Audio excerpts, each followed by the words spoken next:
আসমানে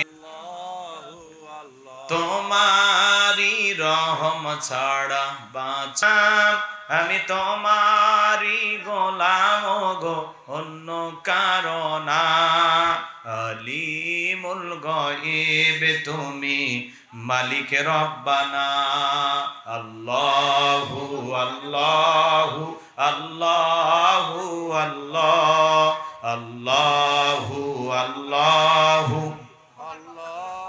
এরে বাপ রে বাপ, কাপড় খুলে যায় তাও নেতার মার্কা ছাড়ে না, এরকম আছে না নাই? তো ওই জায়গায় আমাদের স্লোগান বের হয়, কারণ ওই যে 1.5 টাকার বিড়ি চা পাওয়া যাবে, কথা বলেন না কেন?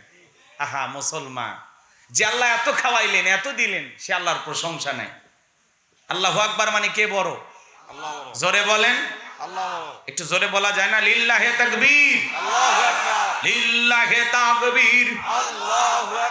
আল কোরআনের আলো ঘরে ঘরে জ্বালো, আল হাদিসের আলো ঘরে ঘরে জ্বালো, দুনিয়ার মুসলিম এক হও এক হও, আমার নেতা তোমার নেতা, আমার নেতা তোমার নেতা বিশ্বনবী মুস্তাফা, লিল্লাহে তাকবীর।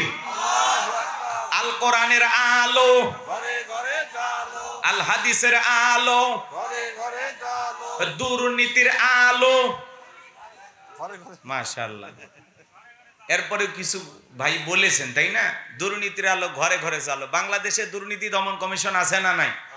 এরপরে দুর্নীতি কমেছে নাকি ডিজিটাল কায়দায় বেড়েই চলেছে? দিন যত গড়াচ্ছে দুর্নীতির পাল্লা তত ভারী হচ্ছে, কথা বলেন ঠিক কিনা? আমরা চাই আমাদের প্রিয় মাতৃভূমি বাংলাদেশ দুর্নীতি মুক্ত আল্লাহ কবুল করুন, চিল্লা বলুন আমিন। আমরা চাই আমাদের বাংলাদেশ মাদক মুক্ত আল্লাহ কবুল করুন, চিল্লা বলুন আমিন। আমরা চাই আমাদের বাংলাদেশ যৌতুক মুক্ত আল্লাহ কবুল করুন, চিল্লা বলুন আমিন। সম্মানিত ভাইরা, আমার ভূমিকা আর লম্বা কথা নয়, এখন সরাসরি আমি মূল আলোচনায় প্রবেশ করতে চাই। সূরার নাম কি বললাম? জোরে বলেন। আচ্ছা বলেন তো, কোরআনের কথাগুলো শুনলে লাভ না লস? তাহলে একটু আওয়াজ দেন।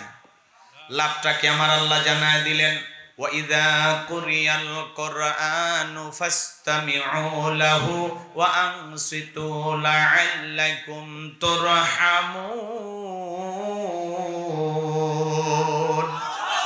সূরা আরাফ আয়াত নাম্বার 204। আমার আল্লাহ রাব্বুল আলামিন জানায় দিলেন, তোমাদের সামনে যখন কোরআন পাঠ করা হয়, কোরআনের আলোচনা করা হয়, চুপ করে কান লাগিয়ে মনোযোগ সহকারে কোরআনের কথাগুলো শ্রবণ করো। যারা চুপচাপ কোরআনুল কারীমের কথাগুলো শ্রবণ করবে, আমার আল্লাহ রাব্বুল আলামিন আসমান থেকে তাদের উপরে আল্লাহর রহমত বৃষ্টির মতো নাজিল করবেন। বলুন সুবহানাল্লাহ। তাহলে আল্লাহর রহমত এই জায়গায় নাজিল হইতেছে, বিশ্বাস আছে না নাই? কোরআনের কথাগুলো শুনলে লাভ না ক্ষতি? আমার আল্লাহ বলেন, ওয়াযাক্কির ফা ইন্নায যিকরা তানফাউল মুমিনিন। সূরা জারিয়ার 55 নম্বর আয়াত। আল্লাহ রাব্বুল আলামিন বলেন, যারা আমার মুমিন বান্দা তাদের সামনে যখন কোরআন দেওয়াজ করা হয়, কোরআন থেকে উপদেশ দেওয়া হয়, এই কথাগুলো শোনার পরে আমার মুমিন বান্দাদের উপকারে আসবে। বলুন সুবহানাল্লাহ। তাহলে কোরআনুল কারীমের কত নাম্বার সূরা? 23 নাম্বার। সূরাটির নাম সূরা আল মুমিনুন। আল্লাহ পাক তার বিশ্বাসী বান্দাদের জন্য সূরা আল মুমিনুন নাজিল করেছেন। যারা অবিশ্বাসী কাফির তাদের জন্য আল্লাহ পাক একটি সূরা নাজিল করেছেন, সূরার নাম হলো কাফিরুন। কথা বলেন ঠিক কি না? আল্লাহ রাব্বুল আলামিন বলেন, কুল ইয়া আইয়ুহাল কাফিরুন। আল্লাহ পাক তার অবিশ্বাসী বান্দাদের জন্য সূরা কাফিরুন নাজিল করেছেন, বিশ্বাসী বান্দাদের জন্য সূরা আল মুমিনুন নাজিল করেছেন। যারা হলো দুদুল্যমান, দুই নৌকে পা দিয়ে চলে, মুখে বলে একটা, অন্তরে আর একটা, দুমুখ সাপ। বৃষ্টিতে এইদিকে ছাতা ধরে, সেদিকে গুলালু মার্কা। এদের নাম কি? আসতে বললেন, ওরা শুনলে কিন্তু মন খারাপ করবে। ওদের নাম কি? মুনাফিক। জোরে বলেন কি নাম? এই মুনাফিকদের জন্য আল্লাহ পাক একটি সূরা নাজিল করেছেন, সূরার নাম হলো মুনাফিকুন। কথা বলেন ঠিক কি না?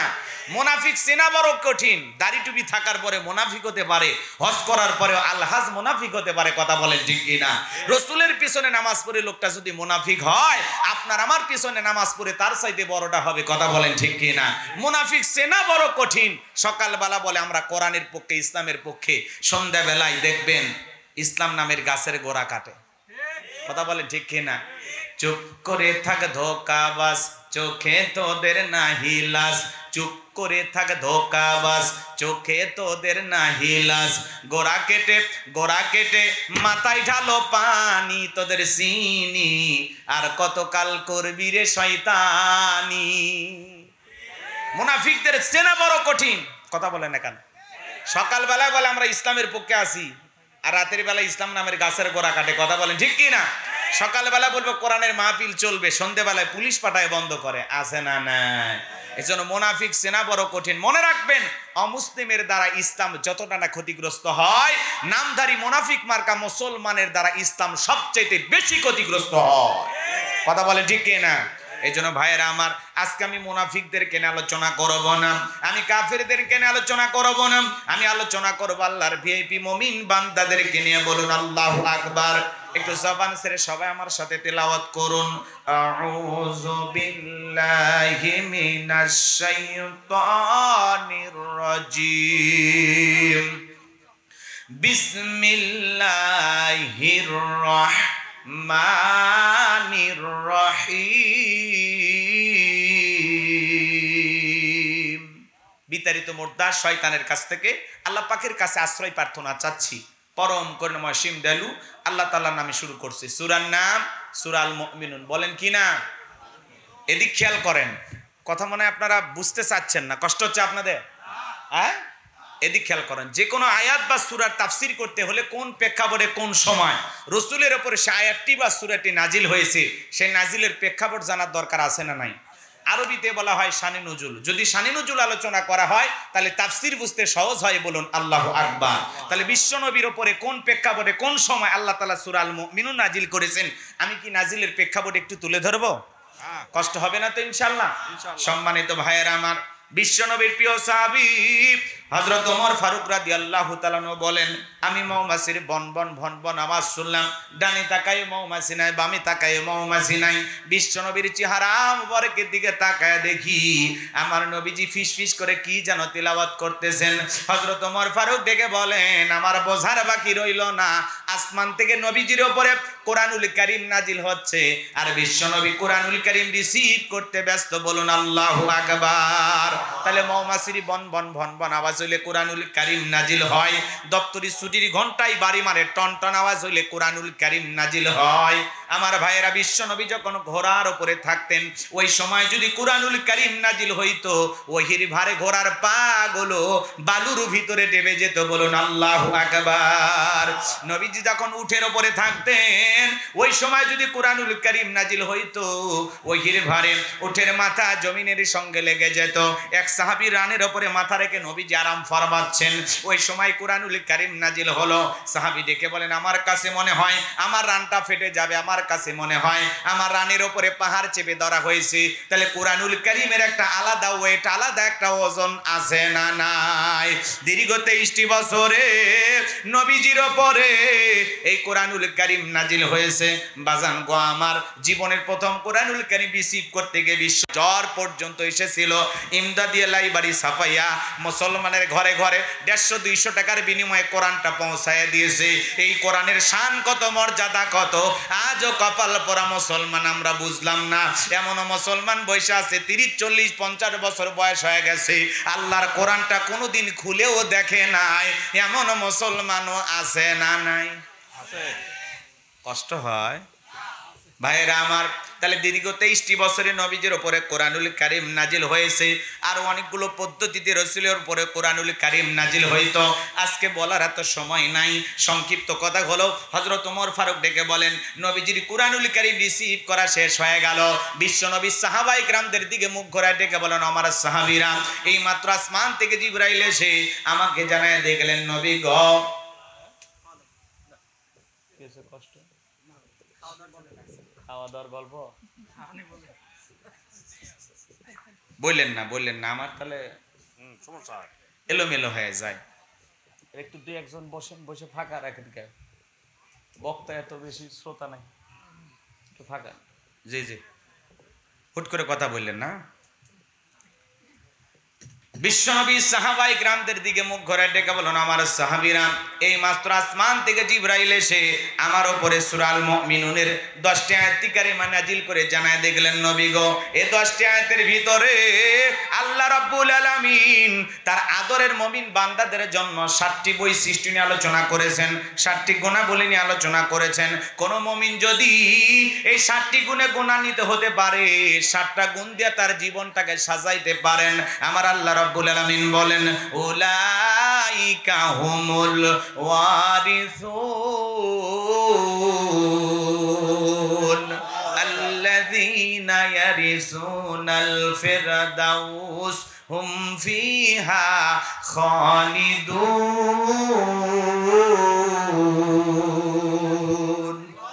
আমার আল্লাহ রাব্বুল আলামিন বলেন, তারাই উত্তরাধিকারী হবেন জান্নাতুল ফিরদাউসের, সেখানে তারা চিরকাল বসবাস করবেন।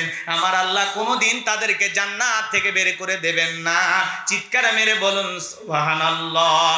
আপনার আমার টার্গেট জান্নাত না জাহান্নাম? কারা কারা জান্নাতে যেতে চান দুইটা হাত তুলে আমার আল্লাহকে একবার দেখান। আল্লাহ পাক আমাদের সবাইকে জান্নাতুল ফিরদাউসের ওয়ারিস হিসেবে কবুল করুন, জোরে বলুন আমিন। জান্নাতে যেতে হলে কয়টা গুণাবলী? 7টি। জোরে বলেন কয়টি? 7টা। আঙ্গুল দেখান তো বাজান, দেখি তো, সবাই আঙ্গুল দেখান। এই যুবকেরা, যুবকদের অবস্থা যা দেখতেছি, বাপ রে বাপ। যুবক তোমরা বলো তো বাবা, কয়টা গুণাবলী? 7টা। লিল্লাহে তাকবীর। হাত নামান। এই 7টি গুণাবলী কি কি আমি বলবো, একটু অপেক্ষা করেন, অল্প সময়ের মধ্যে শেষ করে দেব ইনশাআল্লাহ। যুবক যারা আসছো নিরাশ হয়ে না, তোমরাও যুবক, আমিও যুবক। দেশের অবস্থা করুন, বক্তার দরকার তরুণ, কথা বলেন ঠিক কিনা? মুরব্বী হলে সুবহানাল্লাহর বাইরে যাবে না, যুবক হলে তা 2-1 রিস্ক নেবে, কথা বলেন ঠিক কিনা? ফ্রান্সের পার্লামেন্টে বৈশা ফিলিস্তিনের পতাকা উঁচু করে তুলে ধরেছেন একজন, আল্লাহু আকবার বলেন। এইটা নিয়ে ফ্রান্সের পার্লামেন্টের সকল সদস্য খেপে গেছে, আবার কেউ কেউ বাহবা দিতেছেন। আল্লাহর সেই গোলাম ফ্রান্সের পার্লামেন্টে বৈশা যখন পতাকা উঁচু করে তুলে ধরেছে, তখন কিছু কিছু আছে না 5-6টা গোলাম, ওরা তখন এই পার্লামেন্টের এই ব্যক্তিকে তারা শাস্তি দিয়েছে। তারপরে আল্লাহর বান্দা হাসি যে আমি একটা নীরব প্রতিবাদ করেছি, তামাম পৃথিবীর মানুষকে জানান দিতে চাই, ফ্রান্স যেই ইসরায়েলি ইহুদি জালেমদেরকে সমর্থন দিয়েছে, আমরা তার ঘোর বিরোধিতা করলাম। আমরা বলতে চাই, আমরা হাজারো নির্যাতন, অসহায় মাজলুম মুসলমানদের পক্ষে আছি, বলেন আল্লাহু আকবার। আরো জোরে বলেন আল্লাহু আকবার। পৃথিবীর অনেকগুলো রাষ্ট্র ফিলিস্তিনিকে স্বাধীন হিসেবে স্বীকৃতি দিচ্ছে, আলহামদুলিল্লাহ বলেন। অচিরেই আমরা বিশ্বাস করি, আজ হোক কাল হোক ফিলিস্তিনি মুসলমানেরা স্বাধীন হবে, কথা বলেন ঠিক কিনা? যে সমস্ত ইহুদি জালেমেরা জোর করে দখল করে বসবাস করতেছে, একদিন এই জালেমদেরকে ইমানদাররা হটায়া নিজের ভূমি, নিজের মাতৃভূমি রক্ষা করবে। একজন ইহুদির বাচ্চার ফিলিস্তিনের জমিনে জায়গা হবে না, কথা বলেন ঠিক কিনা?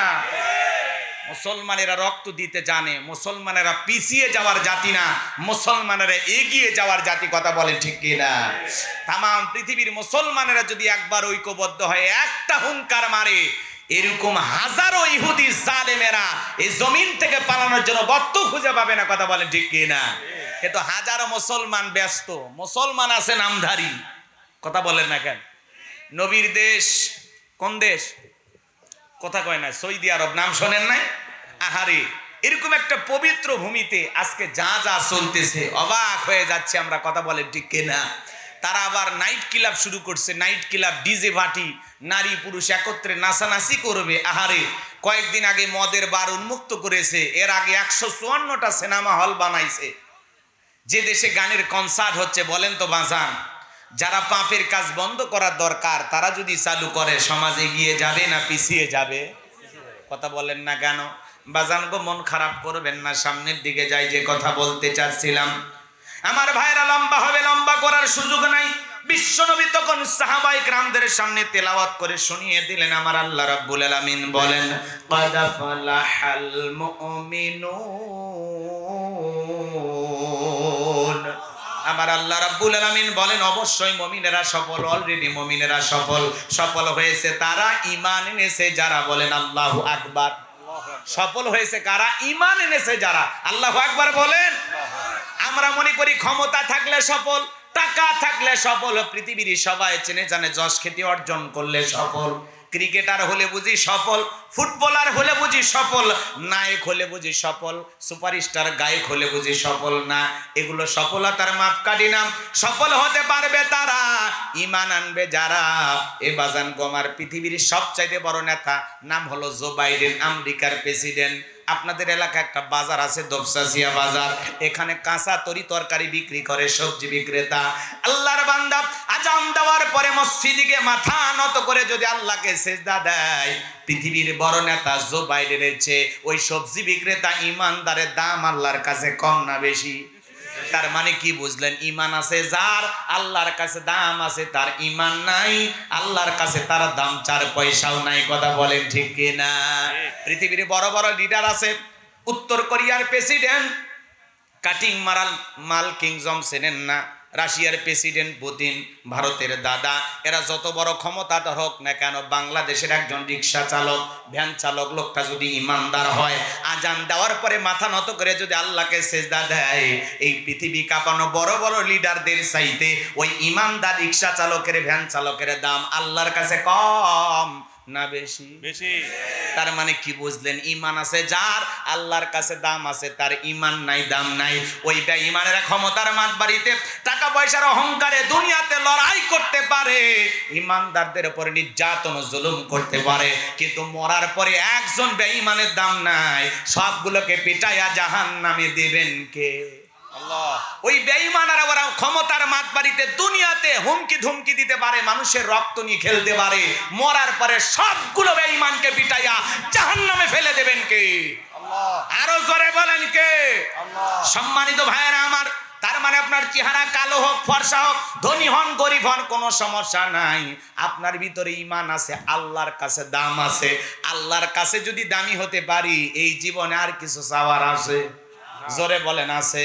তাহলে ঈমান আছে যার, আল্লাহর কাছে দাম আছে তার। ঈমান নাই, আল্লাহর কাছে দাম নাই। তাহলে আল্লাহ রাব্বুল আলামিন বলেন ক্বাদ আফলাহাল মুমিনুন, অবশ্যই মুমিনেরা সফল। অলরেডি মুমিনেরা সফল। সফল হয়েছে তারা, ঈমান এনেছে যারা।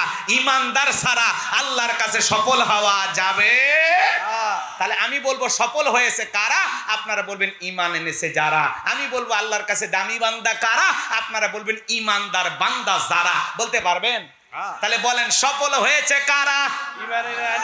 ঈমান এনেছে যারা। সফল হয়েছে কারা?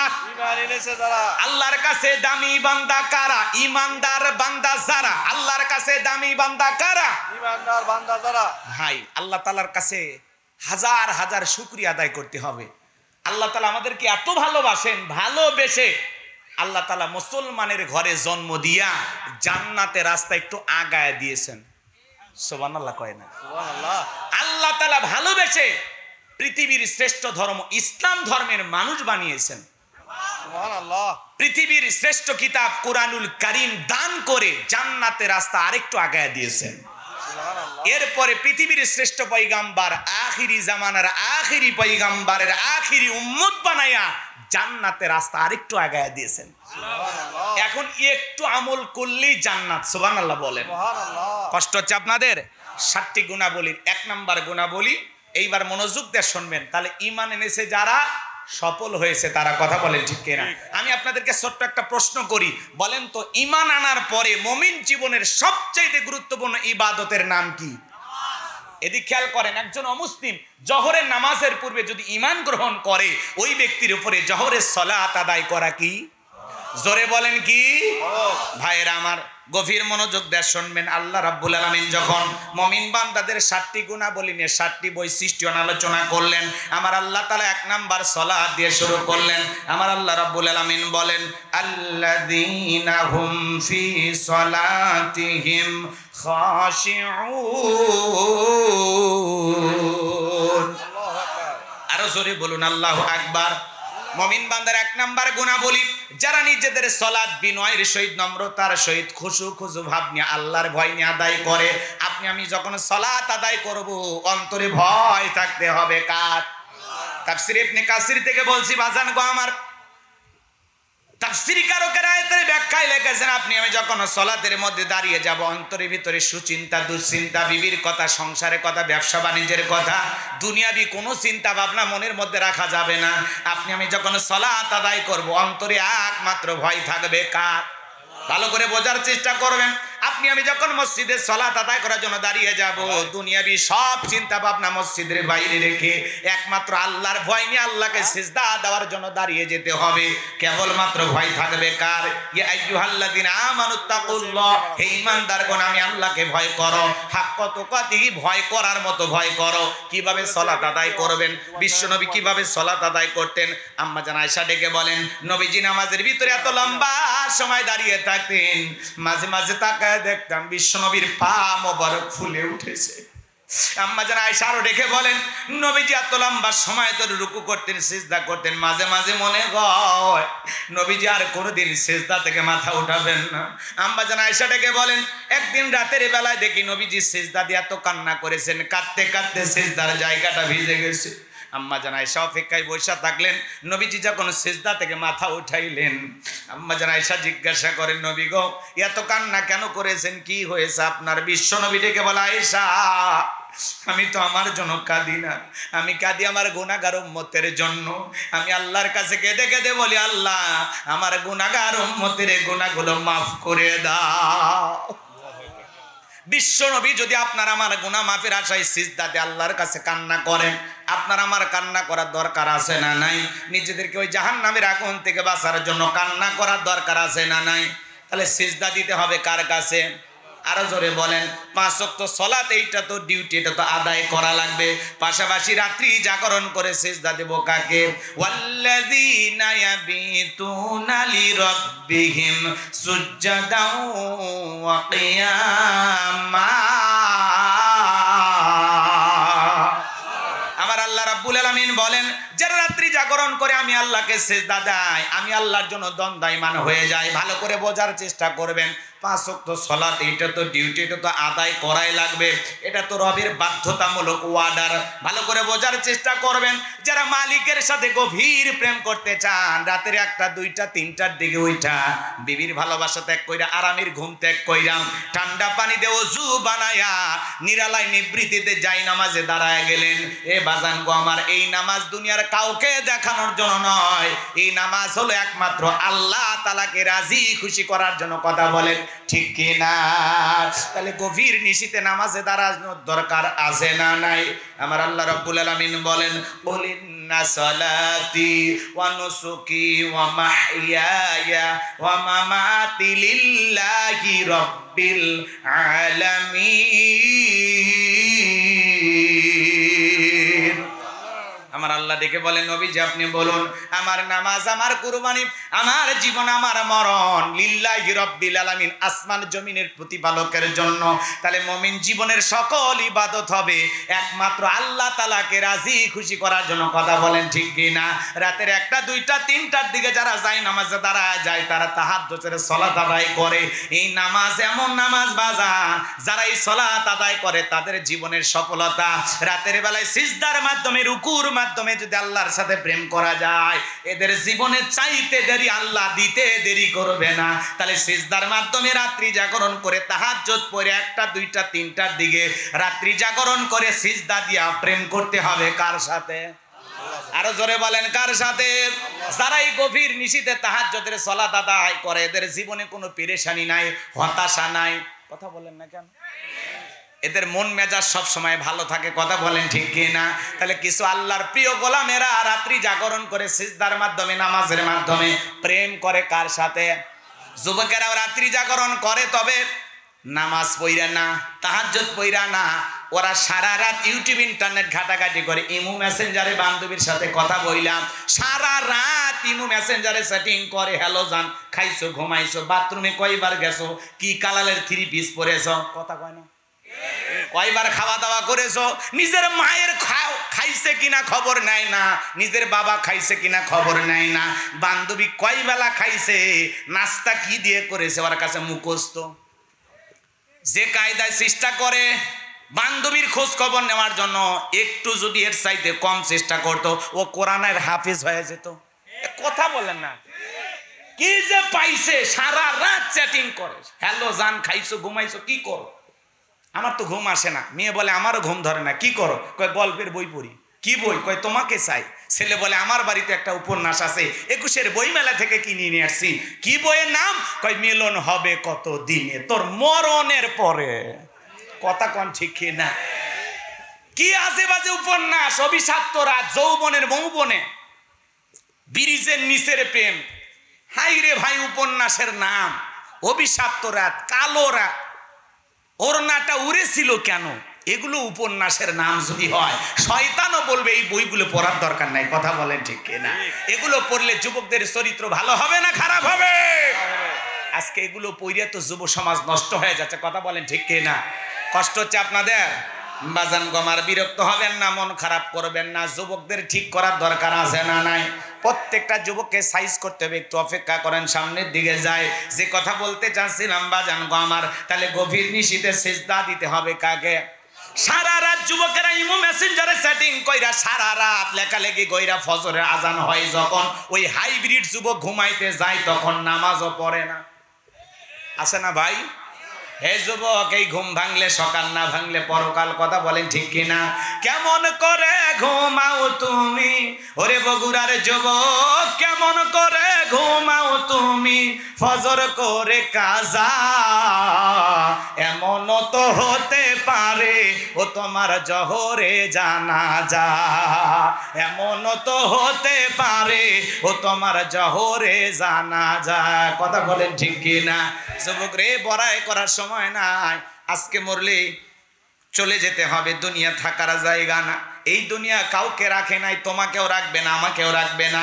দুনিয়ার মিথ্যা মায়ায় পরে আমরা আল্লাহকে ভুলে গেছি। কথা বলেন ঠিক কি না? সামনের দিকে যাই বাজান গো আমার, যে কথা বলতে চাচ্ছিলাম, তাহলে সিজদা দিব কাকে? সিজদা দিয়ে শুধুমাত্র সিজদা দেব না, সিজদা দিয়া নিজের গুনাহ মাফের জন্য, নিজেকে জাহান্নাম থেকে বাঁচানোর জন্য দোয়া করতে হবে। কার কাছে? দোয়া করে আল্লাহর কাছে বলবো, রব্বানা সরিফান্না আযাবা জাহান্নাম ইন্না আযাবাহা কানা গরামা। হে আমাদের রব, ওই কঠিন জাহান্নামের আগুন থেকে আমাদের মুক্তি দাও। ওই জাহান্নামের আযাব, শাস্তি সহ্য করার ক্ষমতা আমাদের নাই। ইন্নাহা সাআত মুস্তাকাররাম ওয়া মুকামা। নিশ্চয় আবাসিক স্থল হিসাবে, বসতির জায়গা হিসাবে ওই জাহান্নাম কত না নিকৃষ্টতম একটা স্থান। জাহান্নাম সুখের জায়গা না, ওইটা হলো যন্ত্রণার কারখানা। জাহান্নাম বড় কঠিন জায়গা। আমার আল্লাহ রাব্বুল আলামিন বলেন, ইন্না জাহান্নামা কানাত মিরসাদা লিত্তাগিনা মাআবা লাবিসিনা ফিহা লা ইয়াযুকুনা ফিহা বারদান ওয়ালা শারাবা ইল্লা হামিমাও ওয়া গাসসাকা। আমার আল্লাহ রাব্বুল আলামিন বলেন, ইন্না জাহান্নামা কানাত মিরসাদা, নিশ্চয়ই জাহান্নাম উৎপেত রয়েছে ফুলসিরাতের কিনারায়। শিকারে ধরার জন্য যেমন ফাঁদ পাতা হয়, এবার জানো আমার, শিকারি ধরার জন্য যেমন ফাঁদ পাতা হয়, ফুলসিরাতের কিনারায় জাহান্নাম তেমনি ভাবে ওত পেতে রয়েছে আল্লাহর অবাধ্য নাফরমান গুনাহগার বান্দাদের ধরার জন্য। এটা হলো তাদের আবাস স্থল। এই জাহান্নামের আগুনে যারা জ্বলবে, বাজান গো আমার, এই জাহান্নামের আগুনে যারা জ্বলবে পড়বে, বছরের পর বছর কেটে যাবে। একটা মানুষ কত লক্ষ বছর, কত কোটি বছর জাহান্নামের আগুনে জ্বলবে, এর সঠিক এলেম আর জ্ঞান আছে কার কাছে? ওই জাহান্নামের আগুনে জ্বলতে জ্বলতে পুড়তে পুড়তে জাহান্নামীদের চেহারা হয়ে যাবে কয়লার মতো কালো। দুনিয়ার আগুনের চাইতে জাহান্নামের আগুনের পাওয়ার হলো 70 গুণ বেশি। ওই জাহান্নামের আগুনে জ্বলতে জ্বলতে পুড়তে পুড়তে আল্লাহর বাধ্য বান্দারা ক্ষুধার্ত হয়ে যখন খাবার প্রার্থনা করবে, আমার আল্লাহ তখনও বলবে, আমার এই জাহান্নামী বান্দাদেরকে জাহান্নামের তলদেশে এক ধরনের ফলের চাষ করা হবে, যেই ফলের নাম হলো জাক্কুম, কাঁটাযুক্ত ফল। এই ফলটা যখন জাহান্নামীদের হাতে হাতে দেওয়া হবে, ওই ফলটা পাওয়া মাত্র জাহান্নামীরা গলার ভিতরে দেবে। ওই ফলটা গলার মাঝামাঝি আটকে যাবে, ভিতরেও যাবে না, বাহিরে আসবে না। যত গলা নাড়াচাড়া করবে, কাঁটাগুলো ফুটবে আর ফুটবে, আর জাহান্নামীরা চিৎকার মেরে কেঁদে কেঁদে বলবে, আল্লাহ এ কেমন ফল খাওয়াইতে দিলাম আলী, ভিতরেও যায় না বাহিরে বসে না, এই যন্ত্রণা সহ্য করতে পারি না গো আল্লাহ। জাহান্নামীরা বারবার চিৎকার মারবে, যত গলা নাড়াচাড়া করবে কাঁটাগুলো ফুটবে আর ফুটবে, আর জাহান্নামীরা যন্ত্রণায় ছটফট করবে। এরপরে চিল্লাইতে চিল্লাইতে ডেকে বলবে, আল্লাহ আমাদেরকে পানি পান করাইতে দাও, পানি দাও, পানি দাও।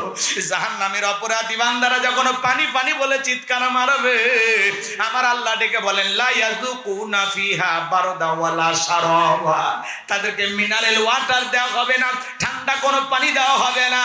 যে পানিটা পান করে জাহান্নামী তার বুকের জ্বালা তৃষ্ণাকে নিবারণ করতে পারে, এমন পানির কোনো ব্যবস্থা থাকবে না। কেমন পানি দেওয়া হবে? ইল্লা হামিমাও ওয়া গাসসাকা, এমন উত্তপ্ত ফুটান্ত গরম পানি জাহান্নামীদেরকে পান করানো হবে, যা কুছ ব্যতীত কিছুই নয়।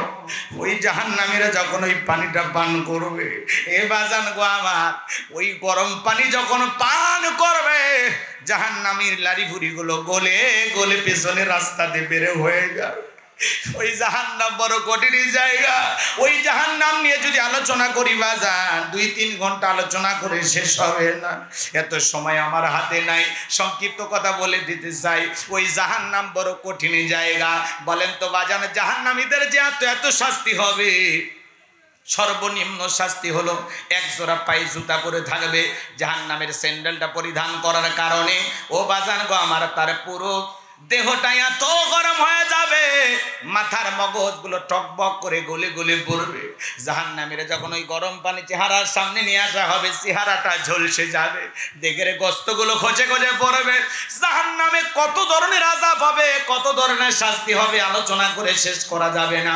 বলেন তো বাজান, জাহান্নামের শাস্তি আল্লাহ তাআলা এই কথাগুলো কোরআনুল কারীমের ভিতরে বলে দিয়েছেন। বলেন তো ঘটনা ঘটেছে না ঘটবে? আল্লাহ তাআলা আগে কেন জানায়া দিলেন, অ্যাডভান্স কেন বলেন? সতর্ক করার জন্য, বান্দাকে সাবধান করার জন্য। বান্দা পাপের কাজ করো না, গুনাহের কাজ করো না, শয়তানের ওয়াসওয়াসায় পড়ে নিজের জীবনটাকে শেষ করে দিও না। এখন নিজেকে জাহান্নামের আগুন থেকে বাঁচায়া জান্নাতের রাস্তায় পরিচালিত করো। কথা বলেন ঠিক কি না? হে বাজান, জাহান্নামের 1 সেকেন্ড সহ্য করার মতো জাহান্নামের আগুন 1 সেকেন্ড সহ্য করার মতো শক্তি আপনার আমার দেহে নাই। এই জন্য ওই জাহান্নামের আগুন থেকে বাঁচার জন্য বলেন তো দোয়া করতে হবে কার কাছে? জীবনে কি এমন একটা সিজদা দিয়েছি যে সিজদা দিয়ে 2 ঘন্টা কেঁদেছি জাহান্নাম থেকে বাঁচার জন্য? এমন একটা সিজদা কি আপনার আমার জীবনে আছে? বলেন আছে? যে বলেন হুজুর মসজিদে ঢুকতে দেরি, বের হতে দেরি নাই। কথা বলেন ঠিক কি না? সবার পিছে ঢুকি, সবার আগে বের হয়ে আসি, মসজিদে মন টেকে না। কথা বলেন ঠিক কি না? এ ভাইরা আমার, বিশ্বনবী কিভাবে সালাত আদায় করেছেন সামান্য বলেছি। সাহাবায়ে কিরাম কিভাবে সালাত আদায় করেন জানেন? মরুভূমিতে সাহাবায়ে কিরাম যখন সালাতে দাঁড়িয়ে যেতেন, ওই মরুভূমির পাখিগুলো খেজুর গাছ মনে করে সাহাবীদের কাঁধের ওপরে, মাথার ওপরে বসে থাকতো। বিশ্বনবীর সাহাবীরা সালাতে এত মনোযোগ, কাঁধে পাখি পরে থাকে, তারপরেও তারা টের পাইতো না। বলেন আল্লাহু আকবার। আর আপনি আমি একটা মশা বলে এই হাতে এই জায়গায় নিয়ে আগে মশা মারে, তারপরে সূরা ধরে। কথা কোন ঠিক কি না? হযরতে তালহা রাদিয়াল্লাহু তাআলা সালাত আদায় করতেছিলেন, ছেলেটা খেলা করতেছিল, জঙ্গল থেকে সাপ এসে সন্তানটাকে বেঁচে ধরেছেন। স্ত্রী মানুষজনকে ডাকলেন, ছেলেটাকে বিপদ মুক্ত করলেন। হযরতে তালহা নামাজে জিজ্ঞাসা করে, বিবি রে, বাড়িতে এত মানুষজন, ব্যাপারটা বুঝতে পারলাম না। ডেকে বলে, স্বামী আপনি যখন সালাত আদায় করতেছিলেন, জঙ্গল থেকে সাপ এসে সন্তানটাকে বেঁচিয়ে ধরেছিল, আমি মানুষজনকে ডাকলাম, সন্তানটাকে বিপদ মুক্ত করলাম, এত ঘটনা আপনার চোখের সামনে ঘটে গেল, আপনি কিছুই বলতে পারেন না। হযরতে তালহা ডেকে বলে, বিবি রে, নামাজের মধ্যে মন যদি এদিক সেদিক চলে যায়, তাহলে নামাজ তো আর নামাজ থাকে না। বলুন আল্লাহু আকবার। আর আপনি আমি নামাজ পড়ি বগুড়া, মন চলে যায় মাগুরা। কথা বলেন ঠিক কি না? নামাজের ভিতরে দাঁড়ায় আমাদের মন খালি ছটপট করে, নামাজ পড়ে দোপসাসিয়া মন চলে যায় ভারতের বর্ডারে। নামাজের ভিতরে দুনিয়াবি এত চিন্তা ভাবনা, মাঝে মাঝে মনে হয় নামাজ 2 রাকাত চলতেছে না 3 রাকাত, তাও মনে থাকে না। কথা কয় না? এরকম নামাজ আছে না নাই? মাঝে মাঝে নামাজের ভিতরে সিজদা 2টা হইল না 1টা হইল, মনে থাকে না। ব্রেক করি, ভাবি ভাবি কথা বলে না, আছে না নাই? এই জন্য আমি গোলাম রব্বানী কইলে অনেকে দোষ মনে করে, আমাদের পাগল মন মন খালি ছটপট করে, কথা কয় না? পাগল মোহন মন রে মন কেন উল্টো পাল্টা বলে, ও পাগল মন মন রে মন কেন মসজিদে না যায় রে, আল্লাহ রে কোন দুনিয়ায় পাঠাইলাই আমারে। বর্তমানের নারী পুরুষ সমান সমান মাপ, লম্বা চুল কাটিয়া আবার মাথায় লাগাই ক্যাপ, আল্লাহ রে কোন দুনিয়ায় পাঠাইলাই আমারে। হিন্দি গানের টান মারিয়া রাস্তা হাইটা যায়, আবার কারো সুরে সুরে বুকটা ফাইটা যায়, আল্লাহ রে কোন জামানায় পাঠাইলাই আমারে। জিন্সের প্যান্ট শার্ট পরিয়া রাস্তা হাইটা যায়, পোলা না মাইয়া ওইটা সেনা বড় দায়, আল্লাহ রে কোন জামানায় পাঠাইলাই আমারে। আছে না নাই? এমন কায়দায় সাজুগুজু করে, ভালো করে বুঝবেন, এমন কায়দায় সাজুগুজু করছে, কানে পড়ছে দুল, কপালে পড়ছে টিপ, কাছে যদি যায় বলেন জিজ্ঞাসা করেন বিলকিস আপা বলেন আমি আবুল। আছে না নাই? বুখারী শরীফের স্পষ্ট হাদিস, আল্লাহ রাসূল বলেছেন কোন পুরুষ যদি নারীর বেশ ধারণ করে আর কোন নারী যদি পুরুষের বেশ ধারণ করে, আল্লাহর লানত তাদের উপরে, কথা বলে ঠিক না? আমার ভাইয়েরা, এদেশে পোশাকের এত স্বাধীনতা আছে, যার যা মনে চাই তাই পরে। এরপরে এক শ্রেণীর মা বোনেরা ঢাকা শহরে আন্দোলন করে বলে পোশাকের স্বাধীনতা চাই। আছে না নাই? ওদেরকে জিজ্ঞাসা করা হলো কেমন স্বাধীনতা চাও, বলে পরে দাদি নানি ব্লাউজ ছাড়া শাড়ি পরেছিল, আমরাও পরতে চাই, আপত্তি করি নাই, কথা কয় না? দাদি নানি ব্লাউজ ছাড়া শাড়ি পরেছিল, দাদি নানির সাথে তুলনা করো। আগেকার দাদি নানি ব্লাউজ ছাড়া শাড়ি পরেছিল, এখন গরমের কারণে পরুক আর অভাবের কারণে পরুক, দাদি নানি ব্লাউজ ছাড়া শাড়ি পরিয়া তারা ঘরের কোনায় লুকিয়েছিল। তারা কি বিশ্ব রোডে শাড়ি পরিয়া আন্দোলন করে বলেছিল আমি তোমার দাদি, দেখে যাও শাড়ি পরেছি? বলেছিল কোনোদিন? বলে নাই। দাদি নানির তুলনা দাও, আগেকার দাদি নানি পুরুষের কণ্ঠের আওয়াজ পাইলে ঘরের কোনায় লুকাইছে, আর এখনকার মা বোনেরা পুরুষের কণ্ঠের আওয়াজ পাইলে বাড়ির গেট খুইলা দরজা খুইলা গল্প করে, কার কাছে এসেছেন, কি বলতেছেন? বাদশা, বাদশা আমারই স্বামী, বলেন ভাই প্লিজ একটু বসেন, চেয়ার দেই, একটা চা খেয়ে যাবেন তো গরিবের বাড়িতে। এমন কায়দায় ডাকে মনে হয় মায়ের পেটের ভাই, কথা বলেন আছে না নাই? স্বামীকেও এত নরম সুরে ডাকে না, আছে না নাই? আপনারাই বলেন, একটা অপরিচিত পুরুষ যদি আপনার বাড়ির দরজায় আসে, আপনার বউ দেখা করা জায়েজ? জায়েজ না হারাম? হ্যাঁ, বাড়ির গেট খুলে গল্প করে আসেন বসেন একটা বিস্কিট খেয়ে যান, এমন কায়দায় ডাকে, ওরে সোনালি, আছে না নাই? কি ব্যবহার! এদের কাছে আদব আখলাক নাই, লাজ শরম হারিয়ে গেছে, কথা বলেন না কেন? লাজ শরম হারিয়ে গেছে।